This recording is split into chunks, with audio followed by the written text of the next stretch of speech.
প্রিয় শিক্ষার্থী বন্ধুরা, গতকালের ধারাবাহিক আলোচনায় আমরা অষ্টম শ্রেণীর চ্যাপ্টার 4 যেটাকে বলতেছে হলো আপনার বীজগণিতীয় সূত্রাবলীর প্রয়োগ, এই অধ্যায় থেকে ধারাবাহিক আলোচনা করতেছিলাম। আমরা এক্সারসাইজ 1 এর মতো করে, যেটা বইয়ের উদাহরণ 1 নাম্বার, তার মতো করে ইও নাম্বার অঙ্কটা একই করব, সেটা সলভ করব।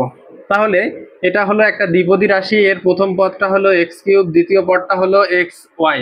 ঠিক আছে, এখন এই যে দ্বিপদী রাশিকে যদি আমরা বর্গ আকারে প্রকাশ করতে চাই, সেক্ষেত্রে আমরা যে কমন সূত্রটা জানি, a² + 2ab + b²। ঠিক আছে, এই সূত্রটা অ্যাপ্লাই করে মূলত আমরা এটার বর্গ নির্ণয় করে দেখাবো। তাহলে এর জায়গায় আছে হলো x3, আর বি এর জায়গায় আছে হলো x and y। তাহলে এই সূত্রেতে যদি আমরা এই জিনিসটা অ্যাপ্লাই করি, তাহলে হবে কি, a বলতে হলো x³ a² + 2a থাকলো, এর মান হলো x³ আর b এর মান হলো x and y। তারপর তাহলে b² এর ক্ষেত্রে যদি আমরা বলি xy², এতটুক খুবই সহজ। যেমন আমরা এটাকে ধরছি a, এর মানে হলো x³ আর বি অংশে আছে হলো x and y।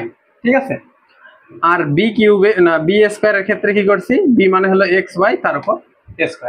আচ্ছা, তো এইটাকে যদি আমরা আরো একটু সরল করে লিখি, সরল করার ক্ষেত্রে 3 দুগুণা 6, x⁶ প্লাস 2 ঠিক থাকলো, x আর 3 x³ আর x এখানে আছে 1, গুণের ক্ষেত্রে পাওয়ার যোগ হয়, x⁴ y, আর এটাকে যদি আমরা ভেঙে লিখি x² y²।